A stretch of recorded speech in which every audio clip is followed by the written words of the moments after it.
जय जीवदानी। शहर कार्यक्रम से मैं कामिनी खन्ना आप सभी समझदार दर्शकों के आगे एक बार फिर साप्ताहिक राशिफल का ब्यौरा लेकर हाजिर हूँ।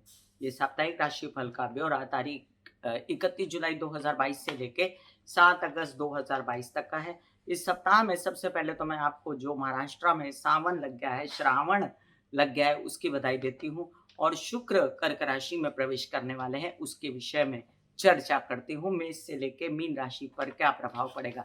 वैसे बता दूं कि ये होने वाला है सप्ताह के अंत में, लेकिन सप्ताह के अंत से 1-2 दिन पहले, लेकिन हम ये बात और ये चर्चा अभी करने जा रहे हैं। मेष राशि। मेष राशि के लिए शुक्र जो हैं आपके सप्तम भाव के, आपके द्वितीय भाव के स्वामी हैं और वो जब चतुर्थ में आते हैं, तो आपको विवाहित जीवन के साथी के साथ बिगाड़नी नहीं चाहिए, व्यावसायिक पार्टनर के साथी के साथ बिगाड़नी नहीं चाहिए, पैसे सँभाल के चलना चाहिए, रेनोवेशन पे इतने खर्चे नहीं करने चाहिए, जिससे आपके संचित धन खराब हो, माता की तबीयत का ध्यान रखना चाहिए।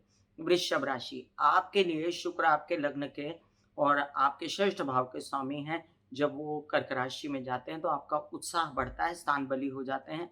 छोटे भाई-बहनों के साथ भले ही मनमुटाव हो, लेकिन उनके साथ काम बनता है और आपकी कई सारी योजनाएँ बनती हैं यात्राओं में, काम के लिए, व्यवसाय के लिए।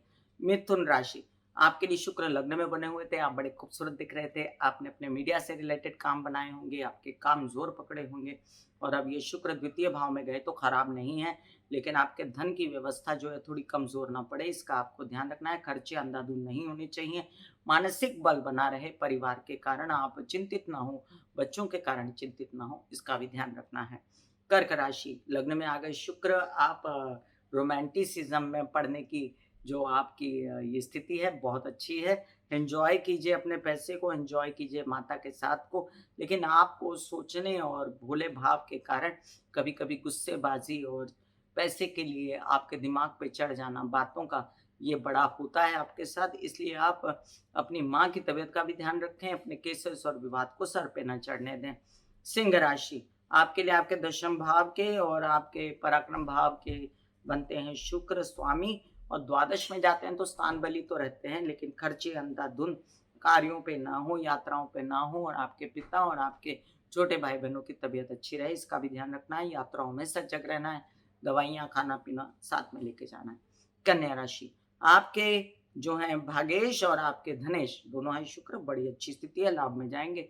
पैसा आएगा, धन आएगा, संचित नहीं होगा, लेकिन केस, विवाद इन बातों से आप परेशान रह सकते हैं, नए-नए ऑफ़र्स आ सकते हैं, परिवार से मिल सकता है, सपोर्ट आंशिक लेकिन मिलेगा ज़रूर। तुला राशि, आपके लग्नेश आपके अष्टमेश हैं और दशम में बैठे, तो थकन होगी काम-काज में, उत्साहहीन लगेगा लेकिन काम बनेंगे। पिता से आधा-अधूरा सहयोग, उनकी तबीयत को सँभालना पड़ेगा, अपनी तबीयत को भी कार्य करते सँभालिएगा। अपनी पर्सनैलिटी के कारण बनते कामों में आपको थोड़ी-सी कमी लग सकती है। वृश्चिक राशि, आपके सप्तमेश और आपके द्वादशेश हैं, विशेष रूप से जो शादीशुदा लोग हैं, उनको सँभालने की ज़रूरत पड़ेगी कि जो कार्यों में अगर साथ चल रहे हैं तो बिगाड़िएगा नहीं, काम चलते रहने दीजिए। व्यावसायिक पार्टनर के साथ भी आपकी यही स्थिति रहेगी और आपके प्रेम संबंधों के साथ अगर आप काम-काज करते हैं तो भी सँभल कर ही रखिएगा। बातों को और विदेश रिलेटेड कामों में आपके काम बनते ही रहें, इसके लिए बहुत ज़्यादा उसमें ऊँच-नीच मत ढूँढिएगा। धनु राशि, आपके लिए अब शुक्र की व्यवस्था थोड़ी-सी बेचैनी करने वाली है और आपके आते धन इन्वेस्ट गलत होना या लोन्स वगैरह में निकल जाना, इन सब बातों से आप बेचैन रह सकते हैं।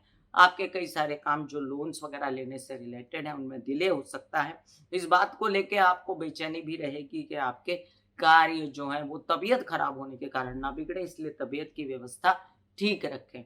मकर राशि, आपके लिए आपके पंचमेश और आपके दशमेश हैं शुक्र और ये जाके सप्तमेश में बैठेंगे तो बेकार में विवाहित जीवन और व्यावसायिक पार्टनर के कारण बेचैनी करके और अपने अध्ययन पढ़ाई को रोकना या अपने कामों को रोकना कहाँ की समझदारी है। इसलिए आपको उनके साथ बना के उनके साथ काम बनाने की ज़रूरत है, वो आपका सहयोग करेंगे और उनकी तबीयत का ध्यान रखने की ज़रूरत है। कुंभ राशि, आपके चतुर्थेश और आपके भाग्येश हैं शुक्र और जाकर बैठे हैं वो षष्ठ भाव में। तो घर में सुखों की कमी या काम-काज करते समय आपको तबीयत खराब होना, तो अपना तबीयत का पहले ध्यान रखिए।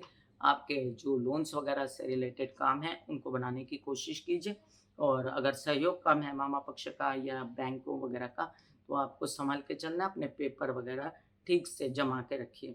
मीन राशि, आपके पराक्रम भाव और आपके अष्टम भाव के स्वामी है शुक्र, जाकर बैठे पंचम भाव। बुद्धिमानी से काम बनेंगे, लेकिन थोड़ी बुद्धिमानी में कमी रहेगी, इसलिए माँ लक्ष्मी के जाप करते रहना, यात्राओं में सजग रहना, तबीयत को संभालना, ओवर वर्क नहीं करना, ओवर अध्ययन नहीं करना, ओवर पढ़ाई नहीं करना, ओवर सोचना नहीं और मित्रों से थोड़ा सावधान रहना, ये ज़रूरी रहेगा। मैं कामिनी खन्ना बता रही थी मेष से लेके मीन राशि पर इस सप्ताह के ग्रहों का और शुक्र के कर्क राशि में जाने का क्या प्रभाव पड़ेगा। फिर मिलूंगी इसी तरह साप्ताहिक राशि फल का ब्यौरा लेकर। ज़्यादा जानकारी के लिए एस्ट्रोलॉजिकल और साथ साथ में स्पिरिचुअल जानकारी के लिए, मोटिवेशनल आपके स्पीचेस के लिए और साथ साथ हेल्थ के लिए जितनी भी बातें मैं आपको बताती हूँ वो सब शहर में सुबह 6 से 7 ओनली ऑन 92.7 बिग एफएम पर बताती हूँ। सुनते रहिए मेरा ये कार्यक्रम शहर। God bless you, take care and good bye.